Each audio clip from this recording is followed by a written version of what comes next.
Chapter 27. I don't believe it! I cried. I had him! I really had him! I tightened my hands into fists and pumped the air angrily. I guess it was too good to be true, Sean said. Madeline stepped up to us. No worries, she said. Watch. She sat down on the sandy ground and crossed her arms in front of her. Then she tilted her head to the sky and began to go, tweet, tweet, tweet, in a high bird voice. The rest of us stared down at her, our mouths open. Tweet, tweet, tweet, tweet, tweet, tweet, chirp, chirp. I think she's gone crazy again, Sean whispered to me. I heard that, Madeline said. I'm not crazy. How do you think you get a canary to come back? By making canary sounds.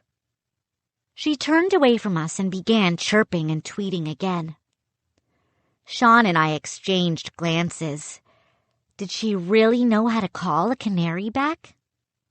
We didn't have to wait long to find out. Madeline was chirping her head off when the canary appeared. It fluttered over her for a few seconds. Then it sailed right into her open hand. Captain Pip, we've got you, she cried happily. The rest of us cheered. She cupped the bird carefully in her hands. We had come to Clam Island. We had captured Captain Jack's canary without hardly trying. We all agreed we had been very lucky. But would our luck continue?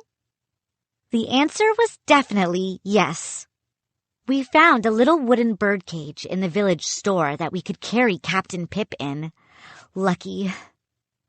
Then we walked back to the ocean through the banana tree fields. When we got to the dock, Captain Billy Bottoms' pirate ship was still there.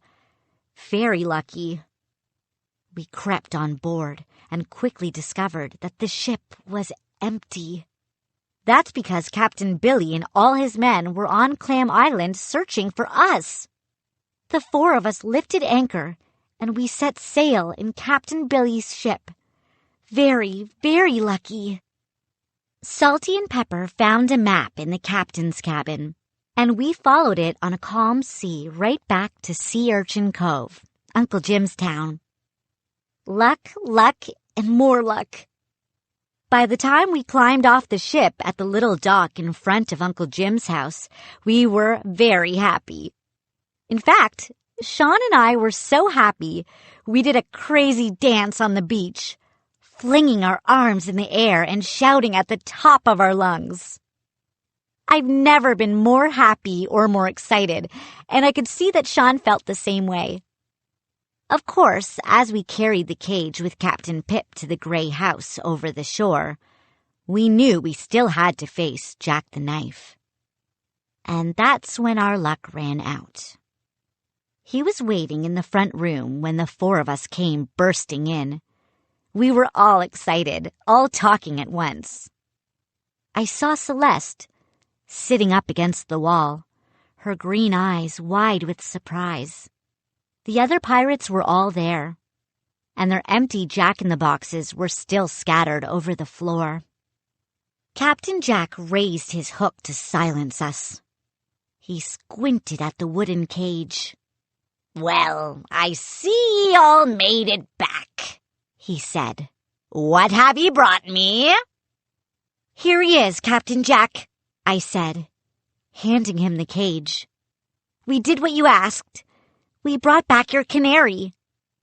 Jack took the cage from me with his good hand and raised it in front of his face. He brought it close and studied the bird for a long moment.